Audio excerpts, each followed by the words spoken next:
Well, the strange thing about the hilarious satirical opening you're about to hear is that because of time constraints, I had to write it before the votes even started to come in yesterday.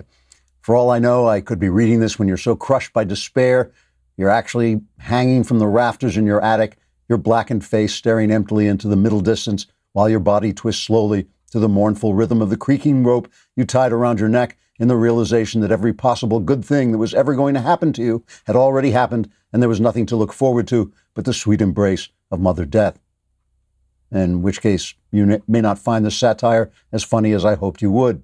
On the other hand, maybe the news was good and you're now hiding under your bed as followers of the party of love and tolerance burn your city to the ground, destroying your neighborhood, your business, and your dreams, leaving you with nothing but the empty satisfaction of knowing that your candidate will have 4 more years in office while your life slowly sinks into ruins until you finally tie a rope around your neck in the realization that there's nothing to look forward to but the sweet embrace of Mother Death.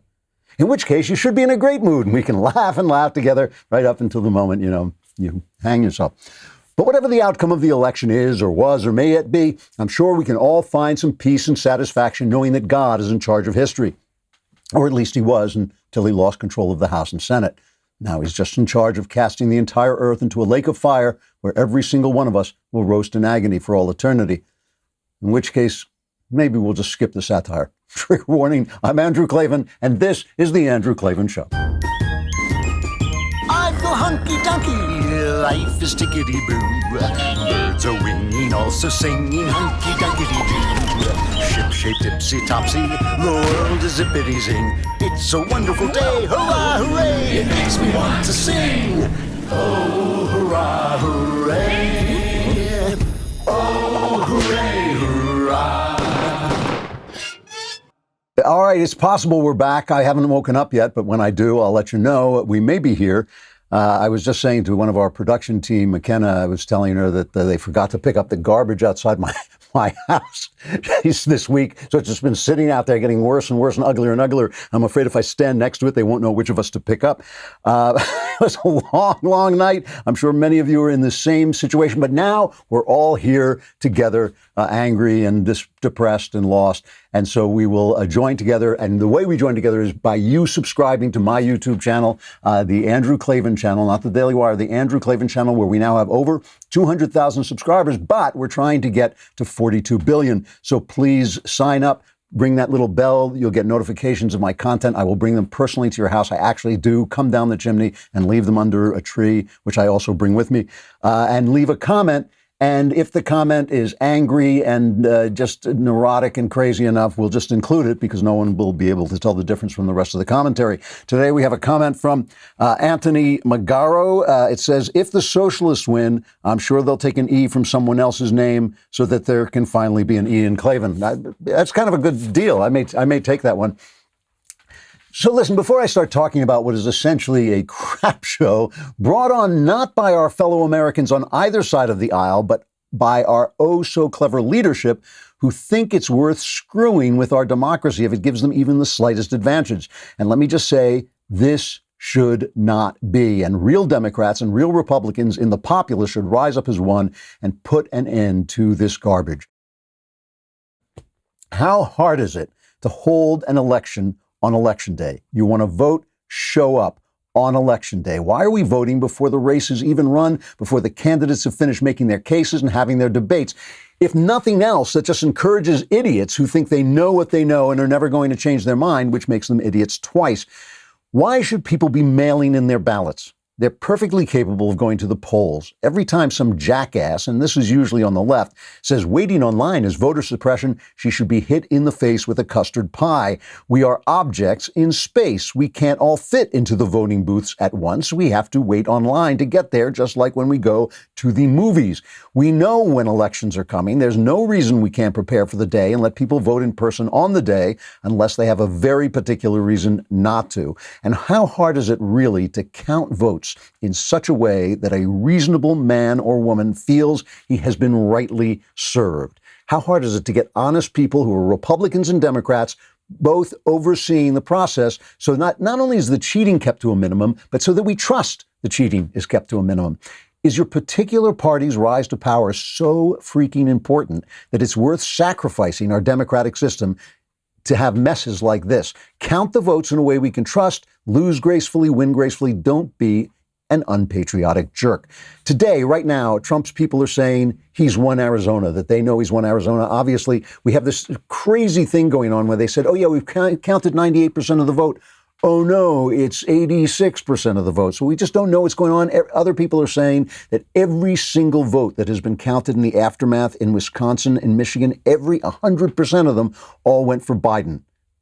How hard is it for the press to hold people to account, to not want so badly for one candidate to win that they don't hold people to account? I haven't heard anybody question this. I don't even know if it's on Twitter. I don't even know if it's entirely true.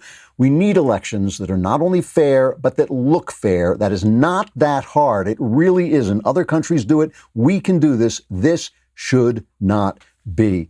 So you know how our friends in the media love to blame us for the fact that there is more flu going around, but there may be more flu going around because it's flu season. And in flu season, you want to take extra care to keep your immune system working well. When you're pushing your body hard, feeling run down, it's important to take care of yourself with the proper vitamins and nutrients. That's why Liquid IV created Hydration Multiplier Plus Immune Support to maintain and strengthen your immune system. Liquid IV is a way of hydrating really quickly, but Hydration Multiplier Plus Immune Support is a cutting-edge blend of vitamin C, vitamin D, very important, vitamin D, zinc, and Wellmune in convenient single-serving packets. That vitamin D is especially important, and zinc, especially important with this Chinese flu going around. Liquid IV's new Hydration Multiplier Plus Immune Support is available at Walmart, or order online and get 25% off when you go to liquidiv.com and use code CLAVEN at checkout. That's 25% off anything you order when you use promo code CLAVEN at liquidiv.com. Get better hydration today, plus strengthen your immune system at liquidiv.com.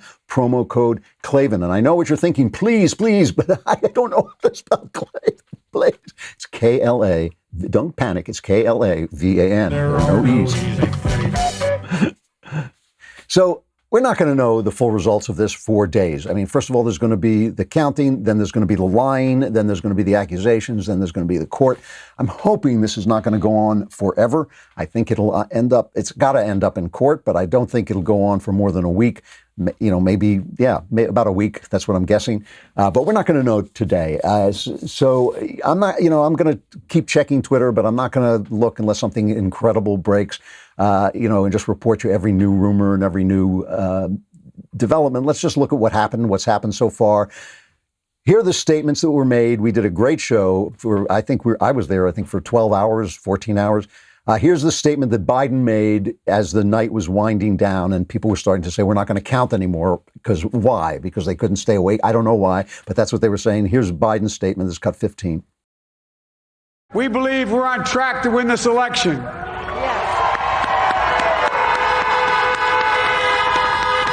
We knew because of the unprecedented early vote and the mail-in vote that it was going to take a while. We're going to have to be patient until the hard work of tallying the votes is finished. And it ain't over till every vote is counted. Every ballot is counted. That's Biden. Said the right thing. That's what you basically say in that situation. And here's Trump, what he said, cut 16. North Carolina, big victory with North Carolina. And so we won there. We lead by 76,000 votes with almost nothing left. And all of a sudden, everything just stopped. This is a fraud on the American public. This is an embarrassment to our country. We were getting ready to win this election. Frankly, we did win this election. It was pretty funny because we were sitting there. It was me and Michael and Ben and Jeremy and Bill Whittle, I think, was there. Yeah, Bill was there. And we're watching him and we're watching him. It was like watching this car get closer and closer to the edge. And we're going, no, don't go over there. But he did. He went over the edge. He said he'd already won, which wasn't true. He said he'd already won. And the people were trying to steal the election. And it was really, the reactions in the room were very funny because, of course, Ben got very upset. He said this, he always goes too far. Knowles supported him. I fell in between, and the reason that's our personality. I mean, Ben Ben is not, the funny thing about Ben is he talks about politics, but he's not really a political person. What he is a moralist. He is a guy who talks about morality. And I think that that's a wonderful thing to talk about. Sometimes when you apply it to politics, it doesn't quite jive, so sometimes you're getting angry at people because they're acting like people in a political situation. And that's what I think is happening here. Knowles is a partisan. Knowles goes over the top, and I'm a novelist. I'm always sort of reflecting on what's happening. And the reason that brings me down between the two of them is because I'm rooting for Trump. I think he's the better candidate, obviously. I think Ben is right about the morality of the situation. But the thing is, sometimes Trump says the wrong thing because he doesn't have ABC, CBS, NBC, the New York Times, the Washington Post to say the wrong thing for him. That is why when they say Trump is boorish, when they say he's rude, I say, yes, he is, and that's wrong. But at the same time, he doesn't have that vast network of communication systems to say the wrong things and be rude and boorish for him. He doesn't need to, he has to call people names because he doesn't have the Washington Post and NBC and CBS to call his opponents names. He has to do it himself. He's the only one who has the voice to do the wrong thing the way the left does the wrong thing. And that's why I fall in between. It's just, when they say character is fate, that certainly is what you get at the Daily Wire. You get three different characters, and soon you'll have more. We've got Candace Owens coming in. But you get different characters giving you different takes, but giving you our honest takes, and each one of us does something else. And you do have to remember that a lot of things leading up to this went wrong. It was so late in the day that I was having a hard time putting some of this into words, why I was willing to support what was clearly not the right thing to do, what Trump said. But again, he doesn't have this massive narrative machine spewing out the wrong thing, saying that it's going to be a cheat. The AG in Pennsylvania, where we're going to have, obviously this is going into court, this guy Josh Shapiro saying, when it all comes in, when all the votes come in, Biden will have won. And then suddenly when he realizes that, he's given them a lawsuit right there, he comes out and says this is cut 8. We can have confidence in this process. These votes are going to be tabulated. They're going to be counted. And at the end of the day, the will of the people of Pennsylvania is going to be respected. I think you're going to see a lot of movement in those numbers today, just by virtue of the fact that these ballots are counted. You've correctly pointed out that there's a significant amount of ballots outstanding in southeastern PA, which historically has been a large Democratic vote. But the most important thing from my perspective right now is that we get an accurate count, that we count all the ballots as required by law, and that the will of the people is respected. Too late, jackass. It's too late. We already know you're a partisan skunk. And that's the thing. Trump does not have the machinery of communication that guy has, that he has in all the news media. And so Trump says things, he goes over the top, drives Ben crazy. I don't blame him. But at the same time, he's fighting against an empire of lies.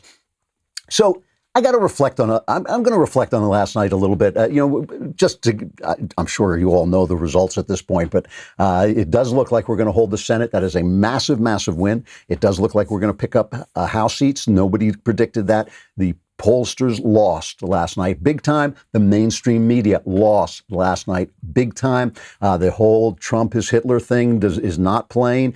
Identity politics. A lot more blacks voting for Trump, a lot more Latinos voting for Trump. I think the most people of color voting for a Republican candidate, I believe, since 1960, I think that's quite right. I mean, obviously a major realignment against this guy Trump, in spite of and with all of the mainstream media, this entire empire of lies spewing nonsense about him being a racist. They're not buying it. Very, very important. We'll talk about that. That's part of the culture. It means identity politics. What is identity politics? It's socialism by other means. In America, because we've usually had fairly flexible class systems, because in America, a guy who was born in the upper middle class can be friends with a guy who was born in the lower class. It doesn't matter if they come into the same sway, if they come into the same class through their work and their effort and their merit, they will become friends. I lived in England. I'm not going to tell the story now, but I had a dinner party of people, different classes. It was one of the ugliest things I've ever seen. I actually had to separate them, not physically, but I actually had to take them off each other. The classes can't mingle there because they don't have the flexibility that we have. And so we don't have a class system, so Marxism hasn't worked well here. You can't sell it to us on a class system, but you can sell it to us using the racial history that has been here. It's been everywhere, but they can pick on us for that. We came to terms with our racial history, so we have a lot of shame about it, which is right. It was shameful. And so we've come to terms with that, and we fixed it. We actually fixed it. We didn't fix the human heart, but we fixed our country. So the communists, the socialists play on that, try to keep that alive. And I think that that's falling apart, and we'll talk more about that. But I want to just talk about our show last night, and because I think it's really important. You know, we frequently talk about Andrew Breitbart saying politics is downstream from culture, but that doesn't mean what people think it means. That doesn't mean that culture causes political things. It means that culture comes first. Culture sees the future. You know, T.S. Eliot said that a great poet, when he writes himself, writes his time. But when a great poet, a great writer, a great artist writes his time, he also writes the future, because you can look into the time and see that how things are going to unfold if he captures it so well. That's why Hamlet has been true for 400 years. You can see things happening today that are predicted in Hamlet because it's such a great piece of work. And that's the thing about the culture. And yesterday, the God King, who earned his title yesterday, I gave him that title. He earned it yesterday.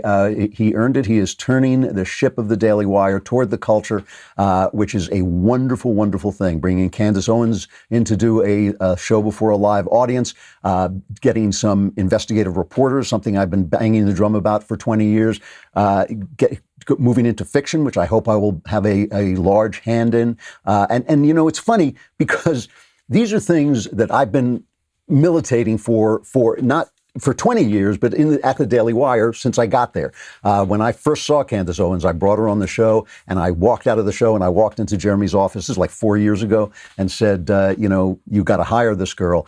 But the thing is, I won't say that it's easy for me to do that because I actually have a gift. I actually have a gift of seeing which way the culture is going. I actually have a gift of seeing talent when it comes out. You've seen me pick people out, including Knowles. I'm still repenting for that. I actually go to Catholic, and even though I'm not a Catholic, I go to Catholic confession for picking out Knowles' talent. But still, I do have a gift for that. But it's a different gift than making it happen.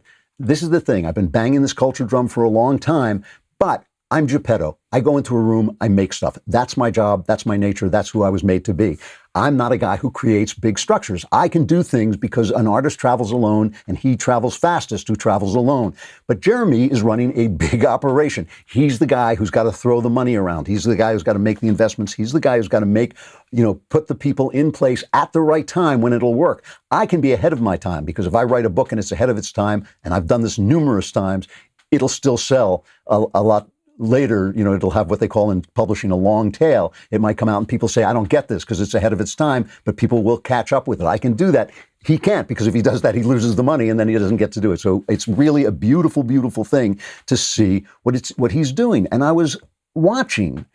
I can't help this because, again, I am a novelist and I stand back and I look at things. And I was watching our conversation last night and the people who were coming on and the level of conversation, the kind of conversation we're having, the fact that we're all different, the fact that Ben's a moralist and I'm a novelist and Knowles is a partisan and Jeremy is kind of having a different view of it from his capitalist perspective, we'll say. That's just the fact that we all have those different points of view and we argue in a friendly way and we talk about different things. But we also had these people on, Ron DeSantis, the governor of Florida, came on. Megyn Kelly, who has her new podcast, came on. I was sitting there just listening to these people who are adults, and the difference between Megyn Kelly on cable news, where she is restricted by commercial concerns that she has to serve cable news, and having her just come on and talk to us with her expertise and her intelligence and the fact that she has covered courts and is a lawyer, and listening to this woman of high intelligence and insight just discuss things with us without the kind of sensationalism of either network or cable news. That was an amazing thing. I was sitting there going, wow, I always knew obviously she's a bright woman, but I didn't know this was a genuinely bright person and an obviously decent person looking for answers and not going off in a partisan rant. Governor DeSantis, the same thing, talking about working with people on the left, talking about going into black neighborhoods and talking to people who don't agree with him, who don't vote for him, but whom he wants to help, talking about the way he treated the flu and opening up Florida when everybody else was shutting down because he was reading the numbers. And then we had on Eric Weinstein, and people were going on because it's hard to know what the hell he's talking about because he talks in this very intellectual, elevated way. But, I was trying to, in my small way, trying to understand what he was saying. And he's a liberal. He was on the other side and he was blaming us for a lot of things we're not to blame for. But at the same time, I was listening to him and I thought, no, I see some areas of, where we can meet, where we could talk about things. I mean, it was just the level of conversation on the Daily Wire. And I'm not doing this as an ad. I mean, Jeremy will tell you, I never say anything I don't mean, which can annoy the hell out of him and everybody else. But I'm telling you, because I was really touched and moved by this, that if we could move this spirit into the culture, we would have a very, very different culture. I mean, that's a very, very different culture than we have now. I mean, compare it to Cenk. I don't even know how you pronounce his name. The young Turk, Cenk Unger, is that how you pronounce his last name? All right, they're telling me that's close enough for jazz, which is what we're doing here. Listen to him when he thought that the tide was turning and Trump was going to win. Cut 17.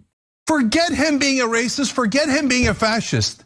The guy's IQ is lower than 70. He's an idiot.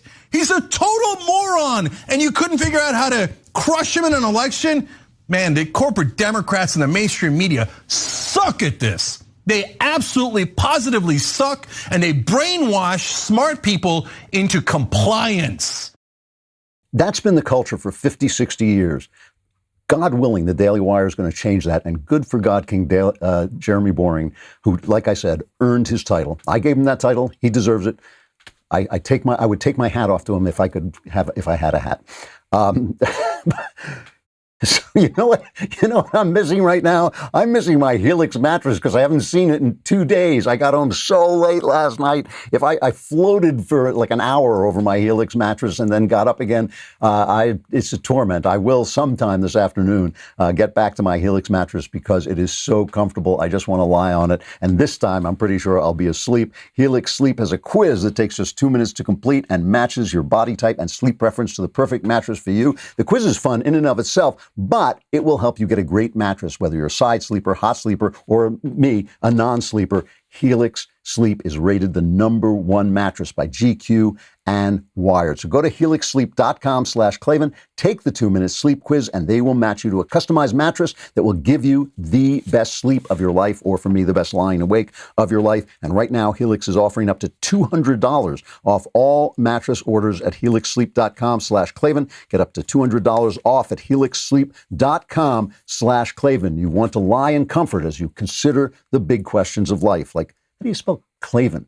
It's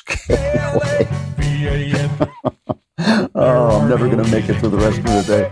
But so I want to talk about something else a little bit. Again, as a novelist, just stepping back, looking at what happened, I couldn't help but feel that the ghost of John McCain hovered over everything. And the reason this is important is because it illustrates a point I've been making since Donald Trump got elected. And a lot of people have yelled at me about it. A lot of Trump partisans have yelled at me about it as if I were criticizing Trump, but I'm not criticizing Trump. Trump is a world historical figure. What I mean by that is he represents something very true about the time. And he reminds me in this, I sometimes compare him to Napoleon, because Napoleon, not because he was a great, Napoleon was a great general and a conqueror and more than Donald Trump is, but Napoleon represented a moment. In War and Peace, Leo Tolstoy's great novel, he puts forward this theory that Napoleon doesn't matter, that history will find a Napoleon to represent it, that history needs a Napoleon, it'll find a Napoleon, it just happened to be Napoleon. I don't agree with that. I sometimes think Tolstoy wrote that entire book. It's 1,400 pages long. I think he sometimes wrote that book to try and explain away the fact that the Russian people, even though they were attacked by Napoleon, loved him. All of Europe was just absolutely taken with Napoleon. That's all they talked about, just like Trump. It's all they talked about was Trump. And Trump represents something in the culture. But Tolstoy was half right. History does find people who represent it.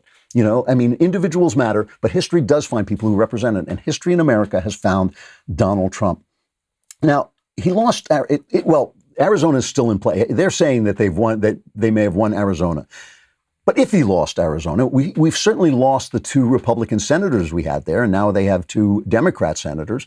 And that was the turning point. When Trump won Florida yesterday, we thought, wow, he's in with a chance. But then when he lost Arizona, we thought, wow, this is a much, much harder way to go. And I have to think, there may be a million reasons why he lost Arizona, but I have to think that part of it has to do with his attack on John McCain. And John McCain was a beloved figure. He won, the Senate in Arizona again and again, and he was a much admired man. And I'll tell you, when you think back, remember it started. People always quote Trump, but it started with John McCain. John McCain called all of Trump's followers crazies. It was kind of the deplorable line. And this was Trump's response. We'll play the whole thing just so you remember how egregious it really was. This is cut 13. So he insulted me, and he insulted everybody in that room. And I said, somebody should run against John McCain, who has been, in my opinion, not so hot. And I supported him. I supported him for president. I raised $1 million for him. It's a lot of money. I supported him. He lost. He let us down. But, he lost. So I never liked him as much after that, because I don't like losers. But Frank, let me get to it. He hit me. He's not a war hero. He's a war hero. He's a war hero. 5.5 years. He's a war hero because he was captured. I like people that weren't captured, okay? I hate to tell you. Do you agree with that? He's a war hero because he was captured, okay? You can have, and I believe perhaps he's a war hero, but right now he said some very bad things about a lot of people. All right. So as a politician, I really disliked McCain. He was a poodle for the press. He loved being called a maverick. He never understood that when he actually ran against a Democrat, as he did against Obama, they would turn on him like the wolves and coyotes they are and rip him to pieces, which they did. He just never quite got that it was all fake. He was a maverick because he sometimes voted with Democrats. The McCain-Feingold law was absolutely horrible attack on free speech. It needed to be busted. It was busted by the Supreme Court finally. His refusal to repeal Obamacare was a personal attack on Donald Trump. We know this because he promised again and again to do it. He had the chance to do it, and he didn't do it in a way, he was dying at that point, but he flew to Washington to give it thumbs down because he wanted to get Trump for that. He was all those things. He was a bad Republican. He was a rhino. There's no question about it. He was also a guy who was shot down in Vietnam, who broke both his arms and then was beaten with rifle butts and bayoneted and then taken to the Hanoi Hilton, the Holo prison where they tortured him some more. His captors didn't treat him.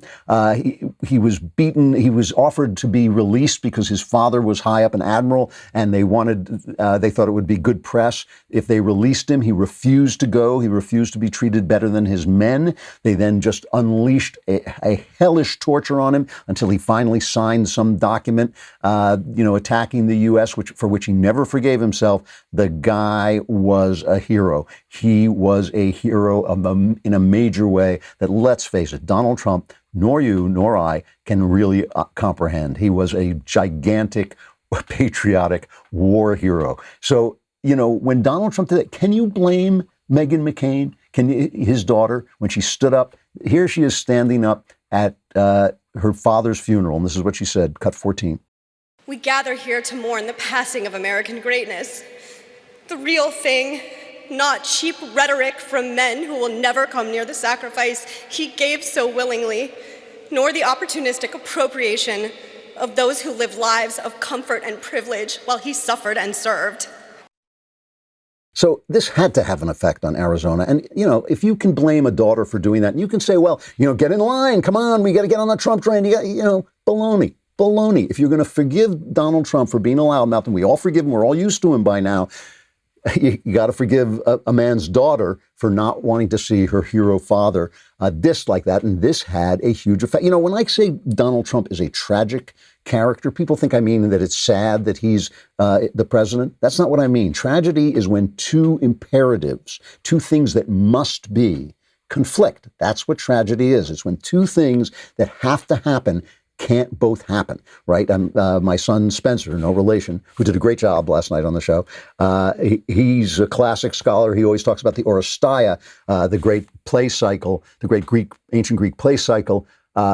in which the imperatives are you must not harm your parents, but you must avenge your father's death, and then your mother kills your father, right? So you must avenge your father's death, but you can't harm your mother. But one of those things has to happen. That's tragedy. And the tragedy of Donald Trump is that it takes Donald Trump to fight the press, to fight the academies, to fight the left, who have so much cultural power in this country. It takes his rudeness, it takes his crudeness, it takes his insults, it takes his brashness, but it may have cost him Arizona. It may have cost him Arizona. And I'll tell you another place where the ghost of John McCain was haunting. Lindsey Graham. Lindsey Graham used to follow, they were good friends, but it was clear that John McCain was the kind of dominant personality. After John McCain died, Lindsey Graham became Lindsey Graham 2.0. Do you remember this when he was fighting, he was defending Brett Kavanaugh? They just play this moment, it's cut 3. If you wanted an FBI investigation, you could have come to us. What you want to do is destroy this guy's life, hold this seat open, and hope you win in 2020. You've said that, not me. You've got nothing to apologize for. When you see Sotomayor and Kagan, tell them that Lindsey said hello, because I voted for them. I would never do to them what you've done to this guy. This is the most unethical sham since I've been in politics. And if you really wanted to know the truth, you sure as hell wouldn't have done what you've done to this guy.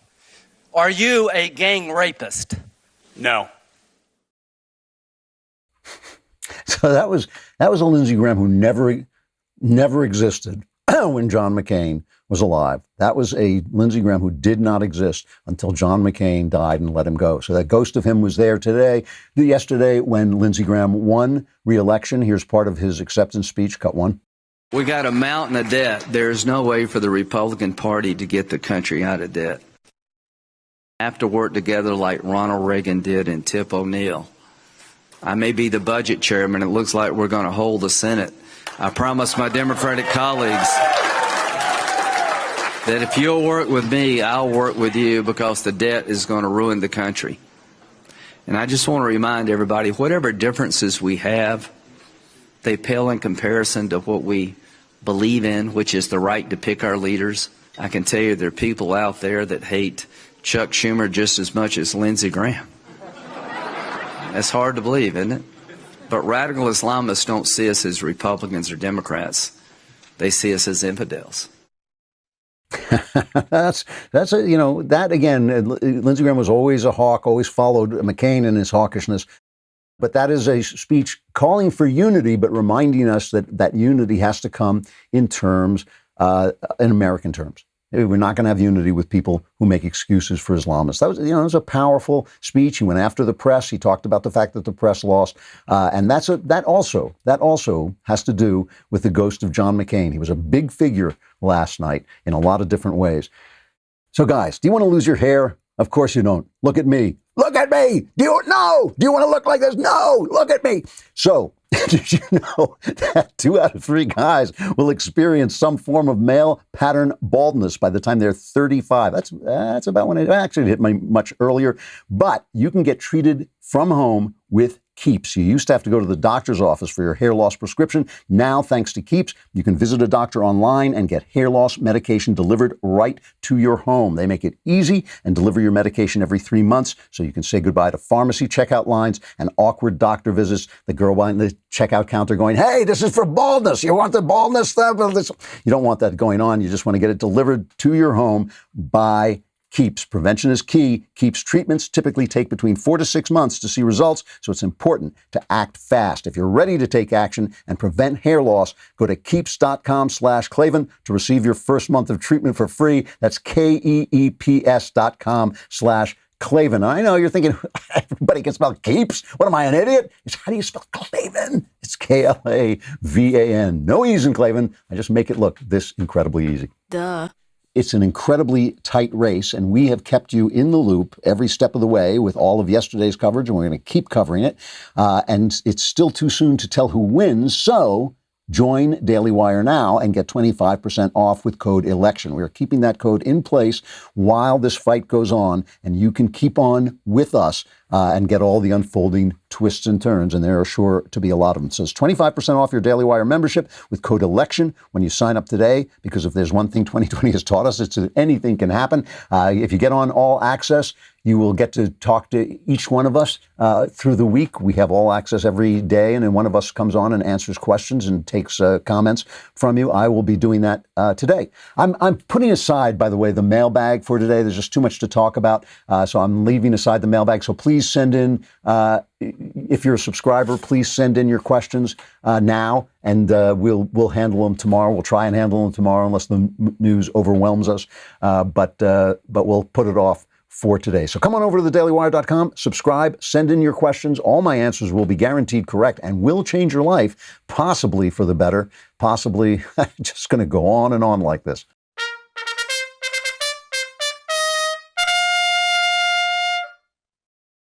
So big hero yesterday, Mitch McConnell, apex predator, cocaine Mitch. He's like, this is another thing we should think about, right? Partisans, people like me, people who want one side to win, we frequently don't like the institutional man. And a lot of old political hands have lectured me about this. The institutional man is the guy like John Boehner. So he just drove me crazy, Boehner. Mitch McConnell. I remember when Mitch would drive Ben crazy. You want them to do the right thing, do the moral thing, just why don't you, where's your courage, where's your backbone? But they're thinking in a totally different way. They are pulling the strings of a gigantic puppet, which is this gigantic machine, which is the institution of the Senate, the institution of the House. They are working, they say politics is the art of the possible. They're working for the possible in the situation. Remember, Mitch McConnell said the winners make laws, the losers go home. That means you got to win first. That means you got to make sure that your majority stays in place. That means you got to make sure when you're the leader of the Senate, Mitch McConnell, where the money is going to go, where the Democrat Party money is going to go. This guy held off a challenge. They were spending hundreds of millions of dollars going after Senate seats, and they lost. They lost big. I mean, they won. Where did they win? In Colorado, they won, but they lost their attempt to gain others. We lost 2 seats and gained the one in Alabama, and may have gained another one. So that's Mitch McConnell. That's heroic stuff. And they went after Mitch McConnell big time. They set a ton of money on fire going after Mitch McConnell. And he beat him. He beat him. And he's been great during the entire Trump era. Why? Why was he great during the Trump era and he wasn't before? I remember, I don't mean to make fun of Ben making bad predictions, because we all make bad predictions. But this was one where Ben said, Mitch McConnell will never have the guts to stand up for Supreme Court justices if the left stands against him. Well, he proved that to be wrong. Why was it wrong? It was wrong because Ben was reacting to the institutional man, which is a very frustrating thing. It's very frustrating. These institutional guys will not act if they don't think they can win, When he saw Trump in there, he thought, I can get these judges now. And suddenly he turned into apex predator cocaine Mitch. That's exactly what happened. Because the institution, because that possibility was there, he suddenly was a different person because he is the institutional man. Let's take a quick look at his victory speech. Really quite an amazing, impressive victory, seeing there was so much against him. This is cut 4. This is no time to attack our Constitution like some outdated relic. These are the times it was made for. This is no time to tear down statues of our founders and heroes. This is the time to follow their example. This is no time to declare war on our institutions because one side is angry that the framers made it hard to achieve radical change. This is a time to defend all that we have inherited and pass it on even stronger. That's the voice of a winner. That's the voice of a guy who knows he has done the thing that he set out to do. So are they going to learn anything on the left? Well, the media just lost. They lost in a big, big way. Their polls were wrong. Their predictions were wrong. All their attempts, I was playing yesterday, Trump is Hitler, Trump is Hitler, Trump is Hitler. All that stuff went up in smoke. It did not work. there's a way to look at this where you just say, what happened? Let's say Trump loses. I mean, it's going to be close. It's going to go into the courts. But let's say he loses. He didn't lose by much. He certainly didn't get. It was about the same, really, in terms of the popular vote as it was last time.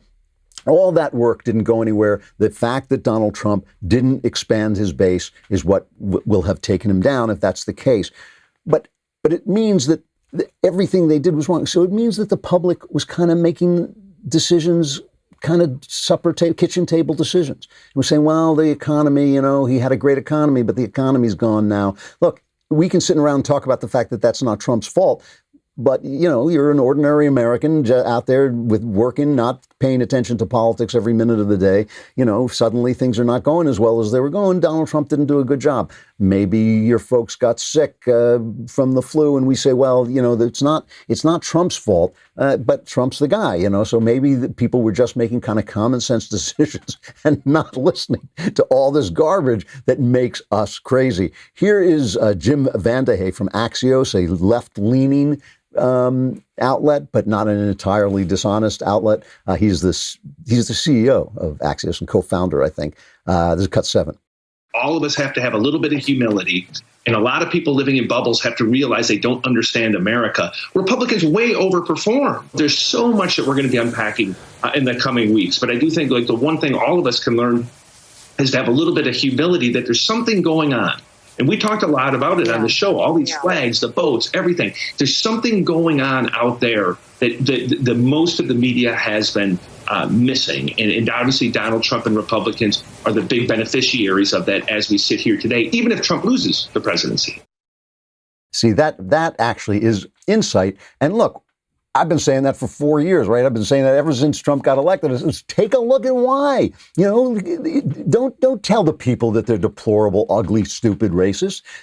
What do they say? It's their country. It's the people's country. It's not your country. It's your country insofar as you are one of the people, but you have no special right to it because you went to Harvard, because you went to Yale. You have no special right to it because they stick a microphone in your face and you get to talk on TV. It doesn't make you any better than anybody else. I don't care what you're an expert in. You may not know as much as the guy on the line doing the job. If you sit around and you studied how to, this is the old comparison. If you sat around studying how to make, the pencil industry and you have a business major, so you think you know about pencils, you do not know as much as the guy who makes the eraser about making erasers. And that's the thing that these people never understand, that people spend their money more wisely than the government can. So taking money away from them is taking wisdom out of the market. Obviously, they're going to be taxes, death and taxes. We always know that's going to be there. But this is the thing. Will they do any of this? Well, let me show you a really funny clip of Mike Barnicle.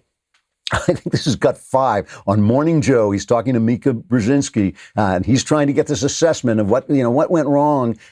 You can listen in real time to the guy getting everything wrong all over again. This is cut 5. We are now living in a nation seeking an identity. One of the few things we do together as a nation in this day and age is vote. And we all voted yesterday. And look where we are today. So clearly, there's a huge, huge number of Americans who resent being told what to do, how to live, how to feel about things, resent, in particular, us, the media, for trying to tell them these things. And whoever is president of the United States, look at COVID is going to be the number one issue to deal with. There's no doubt about that. But around COVID, around every other issue, every other economic issue and cultural issue, the job of the next president of the United States, whoever it is going to be try to figure out how we can heal this nation, because the rupture in this country is incredibly wide. Well, and COVID did not resonate with a lot of voters. That's right. She's absolutely right. What was so great about that cut from Mike Barnicle is Barnicle is saying the people don't like being told what to do, what to think. They don't like us telling it what to do. And obviously, COVID is going to be the big issue. It wasn't the big issue. The economy was the issue. The economy was the things that people in the exit polls were telling them most about. And the other thing that was, he gets it wrong. He starts telling people what to do and what to think, even as he's telling people that they don't like they resent him for telling them what to do, what to think. It's just just who he is. He can't stop himself. And that's, of course, not even the far left, which you get over at MSNBC. Their guy, Jason Johnson, here's his reaction to the fact that people of color were voting for Donald Trump. This is cut 9. We look at the lower numbers for Latinos, Biden underperforming with Latinos, Biden underperforming with African Americans. I think we also have to remember to put the focus in the right place, though. This is about white folks. This is about white people who saw a president who was corrupt and sexist and violent and mismanaged an entire pandemic that's killed over 230,000 people by the election. And they said, I want some more of that. So even if every single black person and every single Latino person had come out and said, hey, we're going to support Joe Biden, it wouldn't have been enough to overcome the number of white people who are okay with Trump and his mini version of Trumpism, which is DeSantis, who was also responsible for some of the voter suppression in the state, which kept black and Latino voters from getting to the polls. What? Latino voters were going to the poll. I mean, Trump did so well in Miami-Dade because of the Latino voters there, and but it's all about white people. He just can't stop hating the white people. It's even when blacks and Latinos are voting for Trump, it's white people's fault. Unbelievable stuff. And also, I just love this take from Univision's Maria Elena Salinas. This is cut.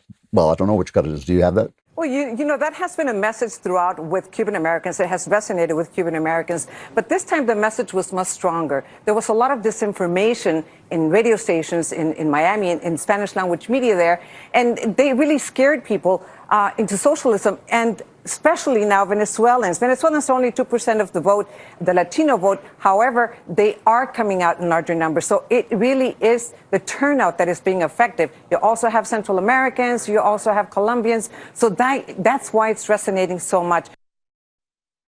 They were scared by disinformation. It's like I love the condescension. You know, it's not that they sat around and thought, these people are socialists. We've seen some of that. I don't want any more of that. We'll vote for the other guy. You know, common sense. No. There was those scared Latinos. They hardly even speak English. How could they even understand what people were? You know, the condescension of the left telling people who they should be according to their identities. This is, as far as I'm concerned, and listen, this is my gift. I do see things in the culture. I see them up ahead. This is the good news in this election. No matter what happens, this is the good news. I've been saying this for quite some time. The racial divisions in this country are actually healing. They are healing naturally. People are starting to understand that, you know, everything takes time. Things take a long time. There was a lot of animus in this country, a lot of mistreatment of black people. Yeah, was it international? Sure. But still, there was something here. You know, here we are asking people to assimilate into the culture that is the same culture that oppressed their ancestors. That's a little bit of an extra move than Jews, Italians, and Irish. We're asking them for a little bit of extra grace. Conservatives have to appreciate this. We love assimilation. We want everybody to come in and be part of America, but we are asking blacks for a little bit of extra grace because it happened here. Jews were tormented in Europe. Italians, came over because they were escaping Italy. Irish escaping the Brits. Here, you come in, we all supposed to get together under the creed of the country. But blacks, the problems happened here. That's an extra step of grace required for assimilation. But assimilation is happening. And the way we know it's happening is from the culture. The culture is telling us it's happening. Hamilton is telling us it's happening.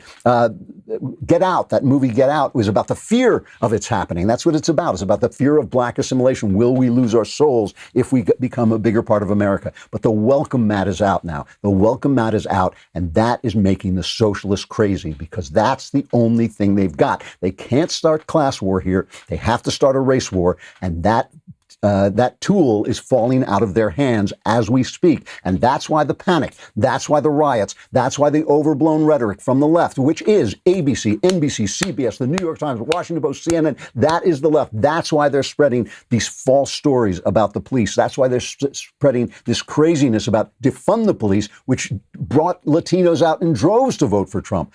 That's what they're doing. But the fact is, we don't hate each other in this country. We are not, and Lincoln said it, we are not enemies, we're friends. It's them. It is, they have built, talk about building a wall. They have built a wall between us. I think the wall is coming down. I think the wall is tumbling down. And I think that's the good news of this election. Whether there'll be more good news to come, we don't yet know, but we'll keep on it and we will find out. I'm Andrew Klavan. This is The Andrew Klavan Show.